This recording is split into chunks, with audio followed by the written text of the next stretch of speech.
प्यारे दोस्तों नमस्कार। मेरा नाम सौरभ चौहान है और स्वागत करता हूं आपका मैथ्स के परिवार में। दोस्तों आज हम अलजेब्रा का अगला टाइप पढ़ेंगे, टाइप 26। इसमें क्वाड्रेटिक इक्वेशन यानी कि द्विघात समीकरण के बारे में जितने सवाल, जितने वैरायटी के सवाल आपसे पूछ सकता है वो अभी आप देखेंगे। ऐसा नहीं है कि सिर्फ हम रैंडमली ऐसे 2 4 5 सवाल कर लिए और फिर आगे बढ़ गए, नहीं, आप देखेंगे जितनी पॉसिबिलिटी है क्वाड्रेटिक इक्वेशन में, जो भी सवाल आपसे पूछ सकता है और पहले पूछ चुका है, सभी चीजें आपको यहाँ पे कवर मिलेंगी, है ना। जैसे तो सब कुछ हम इस वीडियो में कवर करेंगे, जितने प्रश्न आपके पॉसिबल हैं सब कुछ देखेंगे। बढ़ते हैं हम सीधे सवाल की तरफ, ज्यादा टाइम आपका न लेते हुए। पहला सवाल देखते हैं दोस्तों। इस पैटर्न का सवाल अक्सर आपके एग्जाम में देखने को मिलता है कि यदि अल्फा तथा बीटा इस इक्वेशन के रूट हैं, मूल हैं, तो किस समीकरण के मूल अल्फा स्क्वायर और बीटा स्क्वायर होंगे। सबसे प्राथमिक चीज आप जान लीजिए क्वाड्रेटिक इक्वेशन में कि अगर अल्फा प्लस बीटा, सपोज कर लीजिए कि इक्वेशन है आपकी, है ना, a x square plus b x plus c is equal to 0, ये आपका द्विघात समीकरण है, ठीक है ना। ये क्वाड्रेटिक इक्वेशन इस फॉर्म की आपकी होती है। सपोज कर लीजिए कि अल्फा और बीटा आपके क्या है, दो रूट्स हैं, यानी कि दो मूल हैं। तो अल्फा प्लस बीटा क्या होता है, सम ऑफ रूट्स जिसको बोलते हैं, मूलों का योग जो होता है वो क्या होता है, माइनस बी बाई ए। ये आपको पहले से पता होगा, नहीं पता होगा तो आप यहां पे देख सकते हैं।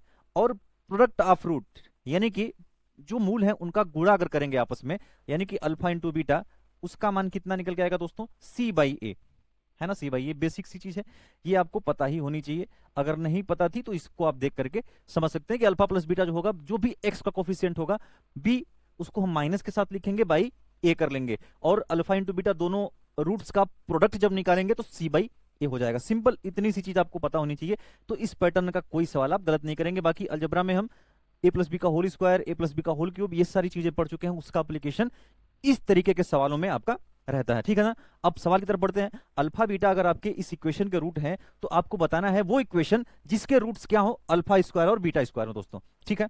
तो अल्फा प्लस बीटा आप बताइए यहां से क्या आएगा, इस इक्वेशन से sum of roots alpha plus beta क्या आ जाएगा, माइनस बी बाई ए होता है, यानी कि -13/6, है ना, -13/6। और अल्फा इंटू बीटा क्या आ जाएगा बताइए, product of roots C by ए। सी क्या है, इसको कंपेयर करेंगे आप ना a x square B x plus सी से, तो यहां से आपका इस फार्मूले के आधार पर आराम से आप अल्फा प्लस बीटा और अल्फा इंटू बीटा का मान निकाल सकते हैं, है ना। तो अल्फा इंटू बीटा क्या हो जाएगा, सी बाई ए यानी कि 7/6 हो जाएगा। अब अल्फा बीटा का मान आपको पता चल गया, अल्फा प्लस बीटा बताना आपको क्या है, इक्वेशन जिसके रूट्स क्या हो, अल्फा स्क्वायर बीटा स्क्वायर, यानी कि जिस इक्वेशन के root alpha square beta square होंगे उसका सम क्या होगा बताइए, सम ऑफ रूट्स क्या हो जाएगा, जिसके roots alpha square beta square होंगे उस इक्वेशन के सम ऑफ रूट्स क्या होंगे, alpha square plus beta square, और प्रोडक्ट ऑफ रूट क्या होंगे, alpha square into beta square. देखिए अल्फा प्लस बीटा का मान आपको पता चल गया, अल्फा बीटा पता चल गया। यहां से आप क्या करेंगे दोस्तों ना, जो पूछा है ना ये अल्फा स्क्वायर बीटा स्क्वायर कौन सी इक्वेशन के रूट्स होंगे, तो यहां से सम ऑफ रूट्स क्या हो जाएगा, alpha square plus beta square, product of roots क्या हो जाएगा, alpha square into beta square. अगर आपको ये जानकारी है इसके माध्यम से निकाल सकते हैं। तो अब अगर इन दोनों की वैल्यू आपको पता चल गई तो इक्वेशन आप बता सकते हैं। तो अल्फा प्लस बीटा और अल्फा बीटा ये हम अलजेब्रा में पहले पढ़ चुके हैं कि अगर हमारे पास ए प्लस बी होता है और ए बी होता है तो ए स्क्वायर प्लस बी स्क्वायर निकालना बहुत ही आसान है। कैसे, ए प्लस बी का होल स्क्वायर, मतलब इसका होल स्क्वायर जब कर लेंगे आप तो क्या आएगा, alpha square plus beta square आएगा, alpha square plus beta square plus 2ab यानी कि 2 इंटू अल्फा इंटू बीटा, तो 2 इंटू अल्फा इंटू बीटा का मान आप यहां से रख लेंगे 7/6। अब इसका स्क्वायर आपने किया था तो राइट साइड का भी स्क्वायर करना पड़ेगा, 169/36 हो जाएगा। इसको आप राइट साइड लेके जाएंगे तो कितना हो जाएगा, 14/6, 14/6। अब इसका एलसीएम ले लेंगे या फिर क्या करिए 36 बना लीजिए इसको भी, तो 6 से ऊपर गुणा कर लीजिए, 6 से नीचे गुणा कर लीजिए, तो बेस क्या हो जाएगा, दोनों जगह 36 हो जाएगा। तो 169 में से 14 छक्के 84 आप घटा देंगे, कितना आ जाएगा, 9 - 4 5 और 16 - 8 8, 85/36 आ जाएगा क्या, alpha square plus beta square का मान आपका आ जाएगा। ठीक है दोस्तों, alpha square plus beta square कितना आ जाएगा, 85/36। अब alpha square into beta square आप निकालेंगे। अल्फा स्क्वायर बीटा स्क्वायर कैसे आएगा, अल्फा बीटा आपके पास में है तो इसी का स्क्वायर कर लेंगे, तो इसका मान तो ये हो गया, और इसका मान क्या हो जाएगा, अल्फा स्क्वायर बीटा स्क्वायर यहां से निकल जाएगा, 7 - 7 49/36, 49/36। आपके पास में सम ऑफ रूट्स आ गया। रूट्स क्या क्या थे, अल्फा स्क्वायर बीटा स्क्वायर, जो इक्वेशन आपको फाइंड आउट करना था, तो उसका सम क्या है रूट का, 85/36। प्रोडक्ट ऑफ रूट्स क्या है, 49/36। एक बात ध्यान रखिएगा, अगर आपके पास में रूट्स की जानकारी हो, सम ऑफ रूट्स आपके पास में हो और प्रोडक्ट ऑफ रूट्स हो, तो डायरेक्ट आप क्या निकाल सकते हैं इक्वेशन, कैसे, x square minus sum of roots, sum मान लेते हैं क्या है भाई, alpha plus beta into x plus alpha into beta. ये इक्वेशन निकालने का तरीका है ना। बराबर 0। ठीक है, अगर आपके पास में सम ऑफ रूट्स हो, अल्फा प्लस बीटा का मतलब क्या है, अगर रूट अल्फा बीटा है तो सम ऑफ रूट्स हो गया, और प्रोडक्ट ऑफ रूट का मतलब क्या है, अल्फा इंटू बीटा। तो इस फार्मूले से आप इक्वेशन बता पाते हैं अगर आपके पास में सम ऑफ रूट्स की जानकारी हो और प्रोडक्ट ऑफ रूट्स की जानकारी। हमारे पास दोनों जानकारी है, तो इक्वेशन हम कैसे बताएंगे, X square minus sum of roots. Sum of roots क्या है, 85/36, यहां लिख लेंगे 85/36 X plus alpha into beta कितना है, 49/36, 49/36। यहां से आप 36 क्या करेंगे, एलसीएम ले लेंगे, ये 36 किसके साथ आ जाएगा, बराबर 0 है। तो 36 एक्स स्क्वायर माइनस का 85 एक्स प्लस 49 बराबर 0। अब इक्वेशन देख लीजिए कौन सी है आपकी, 36 x square minus 85 x plus 49 बराबर 0। बी ऑप्शन आपका करेक्ट हो गया। बाकी ये सारी चीजें आपको मतलब ये आपको जानकारी होना चाहिए कि अगर सम ऑफ रूट्स आपके पास हो और प्रोडक्ट ऑफ रूट हो तो इस तरीके से हम इक्वेशन बता पाते हैं, X square minus sum of roots into x plus product of root. ये तरीका आपको पता होना चाहिए, आप लिख सकते हैं इसको। बाकी अगर आपके पास में alpha square plus beta square, alpha square beta square का मान आ गया तो आप डायरेक्ट जो है ऑप्शन से भी कंपेयर करके बता सकते हैं कि अगर सम ऑफ रूट आपका कितना आया है, 85/36 है ना, तो ये इसका मतलब क्या है, सम ऑफ रूट्स हम पढ़े हैं अभी कि क्या होता है, माइनस बी बाई ए होता है। देखिए माइनस बी बाई ए, यानी कि ऑप्शन से भी हम देख सकते हैं कि 85/36 आना चाहिए, तो ये तो 87/36 होगा, ये 85/36 हो सकता है, और ये भी हो सकता है 85/36 माइनस बी बाई ए करेंगे तो ये प्लस हो जाएगा 85/36, ये 85/36 आ जाएगा, ये तो माइनस 87/36। तो दो ऑप्शन आपके एलिमिनेट हो गए। और दूसरी जानकारी हमारे पास में क्या थी, प्रोडक्ट ऑफ रूट्स की थी, कितनी है, 49/36।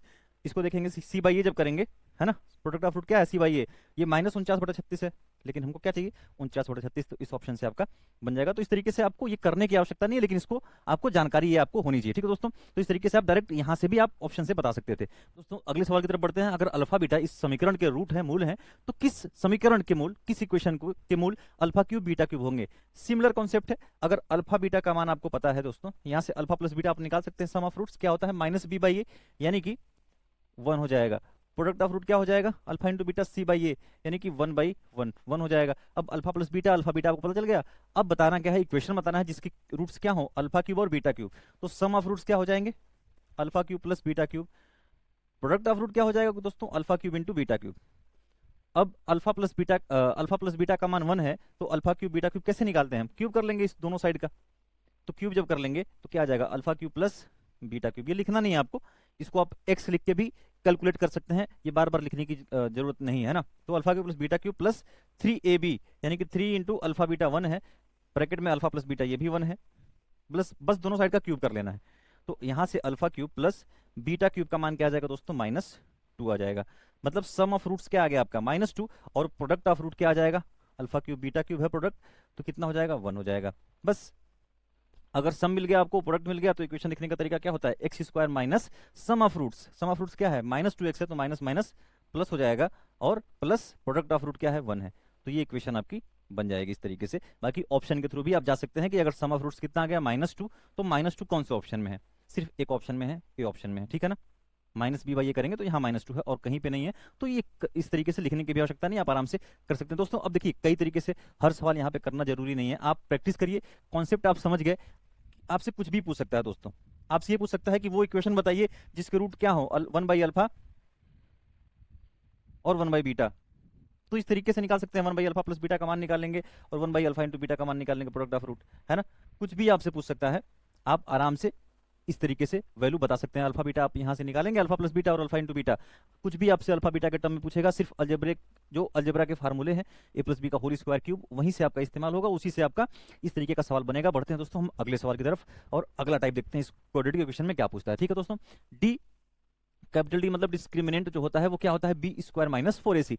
क्वाड्रेटिक इक्वेशन आपके पास में होती है ना, ax square plus bx plus c बराबर 0। ये क्वाड्रेटिक इक्वेशन आपके सामने है। तो बी स्क्वायर माइनस 4ac जो होता है वो डिस्क्रिमिनेंट होता है, कैपिटल डी से उसको रिप्रेजेंट करते हैं। अगर दोस्तों इस कैपिटल डी का मान यानी कि बी स्क्वायर माइनस 4ac, आप द्विघात समीकरण जो आपको गिवन रहेगी उससे आप क्या करेंगे, बी स्क्वायर माइनस 4ac निकाल लेंगे। अगर वो 0 के बराबर आ गई, 0 के बराबर आ जाएगी दोस्तों, इसका मतलब क्या हो जाएगा कि रूट्स जो होंगे, दोनों जो मूल होंगे, क्वाड्रेटिक इक्वेशन में 2 मूल होंगे आपके, 2 रूट्स होंगे। इसका मतलब ये हो जाएगा कि डिस्क्रिमिनेंट 0 आ गया तो दोनों रूट्स क्या होंगे, इक्वल होंगे, है ना, बराबर होंगे और रियल होंगे, ठीक है ना। दोनों रूट्स आपके रियल और इक्वल होंगे, बराबर होंगे, डी बराबर अगर 0 हो गया तो और दूसरी कंडीशन आपकी बनेगी, हो सकता है कि पॉसिबिलिटी हो कि डी जो आपका निकलेगा B square minus four AC वो जीरो से बड़ा हो। भाई तीन कंडीशन बन सकती है, या तो जीरो के बराबर हो, या जीरो से बड़ा हो, या जीरो से कम हो, इसके अतिरिक्त कुछ नहीं बन सकता। अगर जीरो के बराबर आ गया डिस्क्रिमिनेंट यानी कि B square minus four AC, तो रूट्स आपके जो होंगे दोनों मूल जो होंगे वो बराबर होंगे और रियल होंगे, वास्तविक होंगे। अगर डी ग्रेटर देन जीरो आ गया, इसका मतलब दोनों रूट्स क्या होंगे, वास्तविक होंगे, रियल होंगे, लेकिन अलग अलग होंगे। अगर ग्रेटर देन जीरो आ गया डी का मान, तो अगर लेस देन जीरो आ गया तो दोनों रूट्स क्या होंगे आपके, इमेजिनरी होंगे, है ना, कॉम्प्लेक्स नंबर बनेगा आपका, काल्पनिक होंगे और बराबर भी नहीं होंगे, अनइक्वल होंगे। तो ये तीन कंडीशन पे आपसे डायरेक्ट सवाल देता है, कोई कोऑर्डिनेट की क्वेश्चन आपको गिवन रहेगी, आपसे पूछ लेगा कि इसमें इसके रूट्स क्या है बताइए, रियल, इक्वल, इस तरीके से ऑप्शन आपका आ जाएगा, तो आप सीधे B square minus four AC की वैल्यू निकालिएगा। अगर वो वैल्यू जीरो के बराबर आ जाएगी तो रियल और इक्वल आपके रूट्स होंगे, वो ऑप्शन आप टिक कर लेंगे। अगर प्लस आ गई, पॉजिटिव वैल्यू आ गई, कुछ भी आ गई, तो आप क्या करेंगे, रियल और अनइक्वल, रियल एंड डिस्टिंक्ट उसको बोलते हैं, वो आपका उत्तर हो जाएगा, है ना, वास्तविक और भिन्न, मतलब अलग अलग। तीसरी बात हो जाएगी कि डिस्क्रिमिनेंट जो होगा आपका लेस देन जीरो हो जाएगा, नेगेटिव नंबर कोई आ जाएगा B square minus four AC, उस केस में रूट्स आपके क्या होंगे, काल्पनिक होंगे, इमेजिनरी होंगे और अनइक्वल होंगे। इस पे सवाल कैसे बनेगा, सवाल करेंगे, तो सवाल करते हैं दोस्तों। देखिए के किस धनात्मक मान के लिए समीकरण जो आपका गिवन है कि वास्तविक और बराबर मूल है, यानी कि रियल और इक्वल मूल, हमने कंडीशन देख ली कि डिस्क्रिमिनेंट जो होता है क्या होना चाहिए, जीरो होना चाहिए। डिस्क्रिमिनेंट का फार्मूला होता है B square minus four AC, ये कितना होना चाहिए दोस्तों, जीरो होना चाहिए। क्यों जीरो होना चाहिए, क्योंकि रूट हमको क्या पूछा है, वास्तविक और बराबर इक्वल होने चाहिए। तो B square minus four AC को हम क्या कर लेंगे, जीरो कर लेंगे। तो यहाँ से बी स्क्वायर, एक्स का कोफिशिएंट ही तो बी होता है, तो फोर के स्क्वायर बी स्क्वायर के स्थान पर माइनस फोर, ए का वैल्यू कितना है, तीन है, सी का मान कितना है, तीन है ना, सी है ये, इसको हम जीरो के बराबर कर लेते हैं। फोर के स्क्वायर का मान कितना हो जाएगा दोस्तों बताइए, फोर इंटू थ्री 9, तो चार से ये चार कट गया, के का मान कितना आ गया बताइए, तीन आ गया। ठीक है दोस्तों, के की वैल्यू कितनी गिवन है, सी, है ना। ये प्लस थ्री माइनस थ्री आएगा, के का मान यहाँ से प्लस माइनस थ्री आएगा, प्लस माइनस दोनों आप पॉसिबल है, लेकिन प्रश्न में आपसे क्या पूछा था, किस धनात्मक मान के लिए, तो पॉजिटिव वैल्यू ऑप्शन भी आप देखेंगे, अगर नहीं भी धनात्मक लिखा होता तब भी ऑप्शन में आप देख रहे हैं कि सिर्फ प्लस थ्री ही गिवन है, तो तीन आपका उत्तर हो जाएगा, लेकिन पॉसिबिलिटी क्या थी, प्लस माइनस थ्री दोनों की है। तो इस तरीके से सवाल आपसे पूछेगा, सिंपल सवाल रहेगा, लेकिन हर चीज हम कवर करेंगे, जितने वैरायटी आपके पॉसिबल है ना। अभी आप देखेंगे ये टाइप टू हो गया, इसमें भी कोऑर्डिनेट क्वेश्चन में दूसरे टाइप का सवाल। देखिए के किस मान के लिए समीकरण जो आपका गिवन है कि वास्तविक और भिन्न मूल है, यानी कि यहाँ पे क्या हो जाएगा, वास्तविक और भिन्न, अनइक्वल है और रियल है, इसका मतलब डिस्क्रिमिनेंट क्या हो गया आपका, ग्रेटर देन जीरो हो गया, यानी कि बी स्क्वायर माइनस फोर इसे जब निकालेंगे तो बी का मान क्या है, के है यहाँ पे, तो B square minus four into ए का वैल्यू कितना है, वन है, सी का मान कितना है, 36 है, ग्रेटर देन क्या हो जाएगा, जीरो हो जाएगा, क्योंकि रूट्स क्या है, रियल एंड डिस्टिंक्ट है, यानी कि अलग अलग है। तो के स्क्वायर ग्रेटर देन क्या हो जाएगा, इसको आप राइट साइड भेज देंगे, तो फोर इंटू 36, तो के का मान क्या हो जाएगा दोस्तों, अंडर रूट ले लेंगे, तो चार का दो और 36 का 6, सॉरी ये बराबर का चिन्ह नहीं है, ग्रेटर देन का है, तो के ग्रेटर देन क्या हो जाएगा, 6 दूना 12। कौन सा ऑप्शन हो जाएगा दोस्तों, ये ऑप्शन आपका करेक्ट हो जाएगा, है ना। सिंपल सवाल है, इस पैटर्न का सवाल पूछता है तो इसको भी हमने इंक्लूड किया है। दोस्तों बढ़ते हैं अगले सवाल की तरफ, के किस या किन मानों के लिए व्यंजक एक पूर्ण वर्ग होगा, ठीक है ना। ये एक्सप्रेशन को अगर परफेक्ट स्क्वायर बनना है तो के की वैल्यू आपको बताना है, ठीक है दोस्तों, ध्यान से देखिएगा। अगर हमारे पास में x प्लस टू का होल स्क्वायर हो, सपोज कर लो, है ना, इसको हम क्या लिखते हैं, X square plus four x, ठीक है दोस्तों।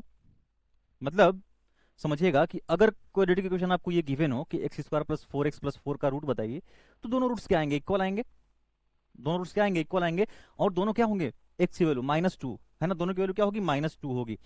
अब जब दोनों रूट्स आपके बराबर हैं तभी तो आप इस तरीके से लिख सकते हैं, x plus two into x plus two. इसको आप कैसे लिख सकते हैं बताइए, एक्स प्लस टू का होल स्क्वायर है तो x plus two into x plus two लिख सकते हैं। भाई इसका फैक्टर यही दोनों है, क्योंकि इसी को हमने एक्सपेंड किया है ना, तो इसका मान यही है, और इसको हम इस तरीके से लिख रहे हैं तो ये इसके बराबर है। अब रूट्स जब निकालते हो तो क्या करते हैं हम, इसको बराबर जीरो करते हैं ना, बराबर जीरो, तो यहाँ से एक बार इसको जीरो करोगे तो एक्स की वैल्यू माइनस टू आएगी, एक बार इसको जीरो करोगे तो क्या आएगा, एक्स का वैल्यू माइनस टू, यानी कि दोनों रूट्स की वैल्यू क्या आ रही है, माइनस टू, बराबर। यानी कि रूट्स जब बराबर होते हैं तो इससे पहले वाले प्रश्न में हमने कंडीशन पढ़ी कि अगर दोनों रूट्स इक्वल हो क्वाड्रेटिक इक्वेशन के तो क्या होता है भाई, डिस्क्रिमिनेंट जीरो होता है, ठीक है ना, ध्यान दीजिएगा, डिस्क्रिमिनेंट जीरो होता है, यानी कि B square minus four AC का मान जीरो होना चाहिए। आप यहाँ पे चेक भी कर सकते हैं, B square minus four AC, B क्या है आपका, एक्स का कोफिशिएंट चार चौको 16 माइनस फोर इंटू ए का मान क्या है 1 इंटू सी का मान क्या है 4, तो चार चौको 16 हो जाएगा, ये भी 16 माइनस 16 जीरो। तो रूट्स जब इक्वल हैं तो डिस्क्रिमिनेंट क्या आ गया आपका, 0 आ गया। और जब रूट्स इक्वल हों तो हम इस तरीके से लिख सकते हैं, जैसे दोनों फैक्टर के रूप में, और इसको हम होल स्क्वायर के रूप में लिख सकते हैं। तो परफेक्ट स्क्वायर बनना है, इसका मतलब क्या होगा, इसके रूट्स क्या होंगे दोस्तों बताइए, इक्वल होंगे। इसका मतलब डिस्क्रिमिनेंट कितना होगा, 0 होगा। हम मान लेते हैं रूट पी को क्या, x मान लेते हैं, है ना, रूट पी को x मान लेते हैं, तो क्या हो जाएगा ये, p के स्थान पर क्या लिख लेंगे, एक्स स्क्वायर। भाई स्क्वायर कर लो दोनों साइड, तो p का मान क्या हो जाएगा, एक्स स्क्वायर, यानी कि ये एक्स स्क्वायर हो गया प्लस 1/9, रूट पी को हमने क्या माना है, x माना है, प्लस के स्क्वायर। ये कोऑर्डिनेट इक्वेशन है कि नहीं है बताइए, ये एक द्विघात समीकरण बन गया। और इसके रूट्स क्या होंगे, इक्वल करना पड़ेगा। क्यों करना पड़ेगा, क्योंकि जब रूट्स इक्वल होते हैं तो वो परफेक्ट स्क्वायर ही होता है। x+2 हो या फिर x-2 का होल स्क्वायर हो, कुछ भी हो, x+3 का, x-3 का, x+5 का, x-5 का होल स्क्वायर, कुछ भी हो, रूट्स जब बराबर होते हैं तो वो एक परफेक्ट स्क्वायर ही होता है। तो अब डिस्क्रिमिनेंट 0 कर लेंगे इसका, है ना, सिंपल। डिस्क्रिमिनेंट क्या होता है, b² 1/81 minus 4ac, 4 into 1 into सी का मान क्या है दोस्तों, के स्क्वायर, बराबर 0 कर लेंगे तो ये बराबर हो जाएगा, ठीक है ना। यहां से आप क्या करेंगे, के की वैल्यू निकालेंगे, ये 4 को नीचे लेके आ जाएंगे, है ना, तो के स्क्वायर बराबर क्या हो जाएगा दोस्तों, 1/81, और ये 4 नीचे आ जाएगा। के की वैल्यू क्या हो जाएगी, प्लस माइनस 81 का √9 और 4 का √2, तो प्लस माइनस आप देख पा रहे होंगे कितना आ गया, 1/18।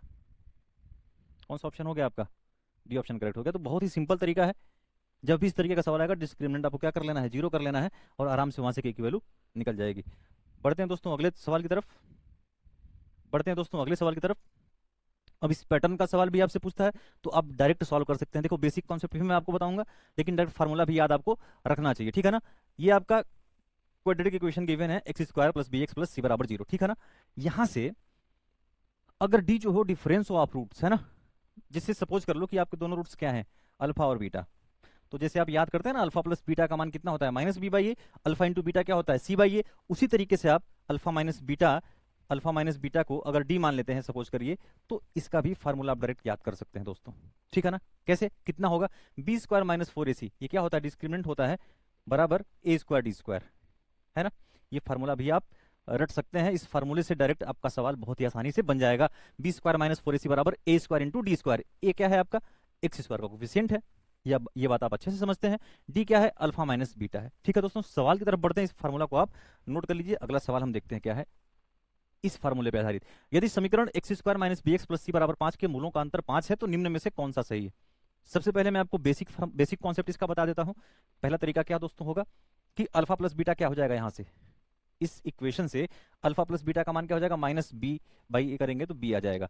और अल्फा इंटू बीटा क्या हो जाएगा दोस्तों, c/a। c का मान क्या हो जाएगा, c-5। इस 5 को आप इधर लेके आएंगे तो बराबर 0 हो जाएगा, तो c-5 आपका कांस्टेंट टर्म हो गया। तो अल्फा इंटू बीटा क्या हो जाएगा, c-5/1, तो c-5 हो गया। आपको निकालना क्या है दोस्तों, इक्वेशन बताना है कि कौन सा सेटिस्फाई करेगा। मूलों का अंतर क्या है, 5, यानी कि अल्फा माइनस बीटा का मान कितना गिवन है, 5। अलजेब्रा में आप ये फार्मूला पढ़ चुके हैं कि आपके पास में अगर अल्फा प्लस बीटा हो, अल्फा माइनस बीटा हो, अल्फा इंटू बीटा हो, तो आप इसमें क्या संबंध होता है, क्या रिलेशन होता है आपको पता है, अल्फा माइनस बीटा का होल स्क्वायर, ठीक है ना। इसका होल स्क्वायर जब करेंगे तो 25 आ जाएगा। बराबर क्या होता है, अल्फा माइनस बीटा का होल स्क्वायर बराबर क्या होता है कि अल्फा प्लस बीटा का होल स्क्वायर, यानी कि b² -4 alpha beta, -4 alpha beta. ये फार्मूला हम पढ़ चुके हैं, बार बार उसको नहीं लिखेंगे यहाँ पे। 25 बराबर क्या हो जाएगा दोस्तों, b² -4c + 4 × 5 = 20। यहां से क्या आ जाएगा, b² -4c का मान क्या आ जाएगा दोस्तों, 25 - 20 5 हो जाएगा। देखिए b² = 4c + 5, पहला ऑप्शन आपका करेक्ट हो जाएगा। इसको हम इधर भेज देते हैं ना, 4c इधर प्लस में हो जाएगा, तो b² = 4c + 5, पहला ऑप्शन आपका करेक्ट हो गया। ये बेसिक तरीका हो गया, लेकिन जो फार्मूला हमने आपको बताया उस फार्मूले से आप कैसे लगाएंगे उसको भी समझ लेते हैं। आपको फार्मूला पता है तो ये सब लिखने की जरूरत नहीं पड़ेगी, आप आराम से, फार्मूला बहुत कठिन भी नहीं, आपको याद करना चाहिए। नहीं याद कर सकते तो कोई बात नहीं, आपकी मर्जी। आप बेसिक कॉन्सेप्ट भी मैंने आपको बता दिया, आप बेसिक कॉन्सेप्ट से लगाइए। देखिए अगर ये आपका इक्वेशन है ना, इसमें मूलों का अंतर कितना है, 5। फार्मूला क्या है हमारे पास में, b² - 4ac, है ना। b² - 4ac बराबर a² d²। तो b² -4, a का मान क्या है, 1 है, और c का मान क्या है, c-5 है, कांस्टेंट टर्म है ना, c-5 बराबर क्या हो जाएगा, a², a यहाँ पे 1 है तो 1 का स्क्वायर 1 ही होगा, इंटू d², है ना। d कितना है, अल्फा माइनस बीटा, मतलब मूलों का अंतर, तो d² करेंगे तो 5 का स्क्वायर 25 हो जाएगा। तो जो चीज आप यहाँ पे लिख रहे थे ना 2-3 लाइन, वो आप डायरेक्ट एक लाइन में लिख सकते हैं यहाँ से। तो b² -4c + 20 बराबर 25, ठीक है। तो b² बराबर यहाँ से 4c राइट साइड भेजेंगे तो 4c और +5, है ना। इस तरीके से आपका एक लाइन में, 2 लाइन में उत्तर बन जाएगा। ये ऑप्शन करेक्ट हो गया। ठीक है दोस्तों, तो ये फार्मूला आप याद रखिए, इस फार्मूले से लगाइएगा। हमने अगला सवाल दोस्तों देखते हैं, डिफरेंस ऑफ रूट्स, मूलों का अंतर बताना है, इस क्वाड्रेटिक इक्वेशन के रूट्स का डिफरेंस बताना है, अल्फा माइनस बीटा बताना है। तरीका पहला आपके पास में है कि अल्फा प्लस बीटा आप निकाल सकते हैं, यहाँ से अल्फा बीटा भी निकाल सकते हैं, वहां से आप अल्फा माइनस बीटा निकालिए। दूसरा तरीका हमने क्या है पढ़ा है अभी, formula B square minus 4ac, यानी कि बी स्क्वायर का मतलब 121 माइनस 4ac करेंगे तो प्लस हो जाएगा, 4 दूना 8 और 8 एक 8 दूना 16, 168। बी स्क्वायर माइनस 4ac बराबर a square into d square, difference हमको निकालना है। 8 एक 9, 6 2 8, 289 बटा 4 बराबर डी स्क्वायर। तो डी का मान कितना हो जाएगा दोस्तों बताइए, 17/2 है ना, 17/2। बी ऑप्शन आपका करेक्ट हो जाएगा। तो फार्मूला याद है तो 2 लाइन में आप आराम से लगा सकते हैं, वो आपको कैलकुलेशन ज्यादा नहीं करना पड़ेगा। पढ़ते हैं दोस्तों हम अगले सवाल की तरफ। अब देखिए यहाँ भी टाइप आपका चेंज हो गया, जितने टाइप के सवाल मैंने आपको बताया ना, जितने टाइप के सवाल पूछ सकता है सब कुछ हम कवर करेंगे। देखिए एक एक दो दो सवाल ही करेंगे, लेकिन हर टाइप के सवालों को हम इंक्लूड यहाँ पे किए हैं। देखिए अगर ये x square plus b x plus c आपका क्वाड्रेटिक इक्वेशन है, तो यहाँ पे आप ध्यान दीजिएगा, एक स्पेशल केस का सवाल पूछता है, बहुत ही आसान हो जाता है जब इसको आप ऑब्जर्व कर लेंगे। तो यहाँ पे जो तीनों कांस्टेंट टर्म्स है ना, यहाँ पे जो कोफिशिएंट है आपका एक्स का, एक्स स्क्वायर का, और जो कांस्टेंट टर्म है, अगर इन तीनों का सम ए प्लस बी प्लस सी अगर 0 आपका दिखे ना, तो यहाँ पे रूट्स आपको निकालना नहीं पड़ता, रूट्स आपका उस इक्वेशन में ही सब कुछ दिखता है। कैसे, अगर ये आपका ए प्लस बी प्लस सी 0 दिख गया जब भी ना, तो एक रूट आपका क्या होता है, 1 होता है हमेशा। एक रूट क्या होता है आपका हमेशा, 1 होता है हमेशा। दूसरा रूट आपका क्या होता है ना, सी by A, C by a होता है। ठीक है दोस्तों, आराम से इसको आप कर सकते हैं, ठीक है ना। अब अगर एक रूट 1 हो गया, वैसे भी आपको पता है कि अल्फा इंटू बीटा क्या होता है बताइए, सी बाई ए होता है। भाई प्रोडक्ट ऑफ रूट क्या होता है, अल्फा बीटा सी बाई ए, और एक रूट हम बता दिए कि 1 है, तो इसको 1 कर लोगे तो दूसरा रूट क्या आ जाएगा, सी बाई ए आ ही जाएगा।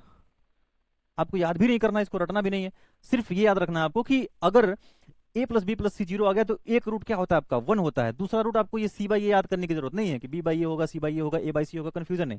सिर्फ आप एक रूट याद कर लो, 1 होता है, बस एक रूट अगर आपका 1 हो गया तो अल्फा बीटा आपको पता है सी बाई ए होता है, ये आपको रटना नहीं है, आपको याद रहेगा। अल्फा इंटू बीटा क्या होता है, product of root, c by a होता है। अगर एक रूट 1 हो गया तो इसको 1 जब रख लोगे तो इसको हटा दो, भाई 1 इंटू बीटा क्या हो जाएगा, बीटा ही रहेगा, तो 1 हटा सकते हैं आप, तो बीटा की वैल्यू क्या आ जाएगी, सी बाई ए आ जाएगी, उसको आपको रटना भी नहीं है। ठीक है, सिर्फ ये आपको ध्यान रखिएगा कि ए प्लस बी प्लस सी 0 हो तो एक रूट हमेशा आपका क्या होता है, 1 होता है। दूसरा आप आसानी से कैसे याद कर सकते हैं, कैसे निकाल सकते हैं, मैंने आपको बता दिया। अब देखिए इस इक्वेशन के आपको रूट्स बताने हैं। पहला तरीका हो सकता है बेसिक, आप फैक्टराइज करके आराम से निकालो, ठीक है। दूसरा तरीका या तो फार्मूले से भी निकालो। फार्मूला क्या होता है, minus B plus minus under root B square minus 4ac by 2a, है ना। ये फार्मूला भी आपको याद होना चाहिए, इसका भी यूज आपका कहीं ना कहीं पड़ सकता है। तो ये फार्मूला आपका रूट्स निकालने का फार्मूला ये भी होता है ना, तो इस फार्मूले को आप हमेशा याद रखिएगा। दूसरा आप फैक्टराइज करके भी इस सवाल को लगा सकते हैं, इस फार्मूले से भी लगा सकते हैं। तीसरा मैंने आपको बताया कि अगर ऑब्जर्व कर लिया आपने कि a प्लस बी प्लस सी 0 है यहाँ पे, क्योंकि देखिए 2 है, a b क्या है -5, c क्या है 3 है, सॉरी 3 है, तो 2 3 5, 5 माइनस 5 कितना 0। अगर a प्लस बी प्लस सी 0 आ गया, इसका मतलब एक रूट क्या हो गया इसका, 1 हो गया, और दूसरा रूट क्या हो जाएगा आपका, सी बाई ए हो जाएगा। सी बाई ए 3/2 है ना, 3/2, तो निकालने की जरूरत आपको नहीं पड़ेगी। तो ये एक स्पेसिफिक पैटर्न है, तो इस पैटर्न को भी आपको ध्यान रखना चाहिए। अगर नहीं ध्यान है तब भी आप रूट से निकाल सकते हैं, अगर ध्यान है तो समय आपका बच सकता है दोस्तों, ठीक है ना। तो एक रूट क्या हो गया 1, और दूसरा क्या हो गया 3/2, बी ऑप्शन आपका करेक्ट हो गया। बढ़ते हैं दोस्तों हम अगले सवाल की तरफ। ये क्वेश्चन आपकी गिवन है, डिफरेंस ऑफ रूट्स क्या है आपका 1.5 है, फाइंड बी। देखिए सबसे पहले हमको क्या जानकारी यहाँ से है, अल्फा प्लस बीटा हम निकाल सकते हैं, कितना हो जाएगा b/2, b/2। Alpha into beta क्या हो जाएगा दोस्तों 5/2, और डिफरेंस ऑफ रूट्स, मूलों का अंतर कितना है, यानी कि अल्फा माइनस बीटा क्या है बताइए 3/2। 1.5 को हम क्या लिख सकते हैं 3/2, ठीक है। हमें b की वैल्यू बतानी है। अब इसमें हमें रिलेशन पता है कि अल्फा प्लस बीटा हो, अल्फा माइनस बीटा हो, अल्फा इंटू बीटा हो, तो रिलेशन हमें पता है, पढ़ चुके हैं हम पहले भी। तो अल्फा प्लस बीटा का होल स्क्वायर यानी कि b²/4 इज इक्वल टू क्या लिख सकते हैं हम, अल्फा माइनस बीटा का होल स्क्वायर यानी कि 9/4 प्लस 4ab, 4 अल्फा बीटा, तो 4 इंटू 5/2।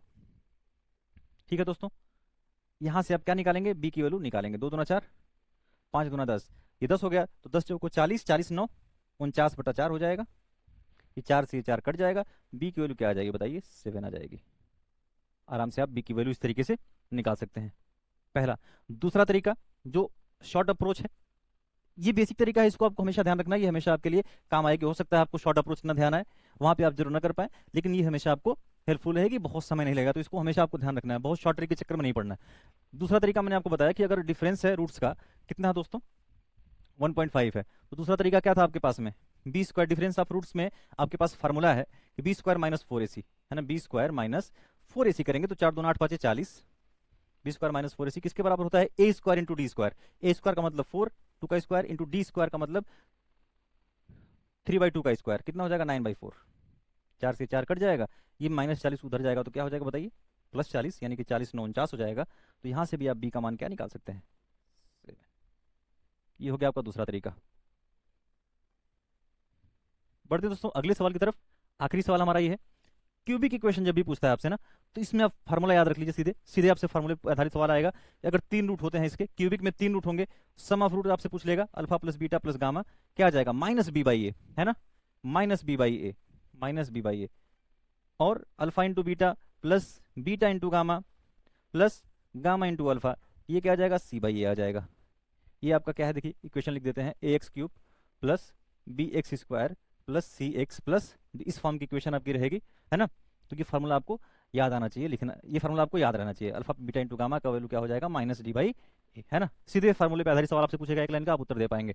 अब इसमें आपसे क्या पूछा था कि यदि घन समीकरण के मूल क्या है, एक्स वाई जेड है, तो x plus Y plus Z, यानी कि alpha plus beta plus gamma का मान आपको बताना है, यानी कि -b/a हो जाएगा। तो x² का कोफिशिएंट क्या होता है b, तो -b/a जब करेंगे तो -8 के आगे माइनस लगाओगे तो 8 हो जाएगा, है ना। कौन सा ऑप्शन हो जाएगा, डी ऑप्शन आपका करेक्ट हो जाएगा, हम 2020। ठीक है दोस्तों, ये हमारा द्विघात समीकरण यानी कि क्वाड्रेटिक इक्वेशन खत्म हो गया।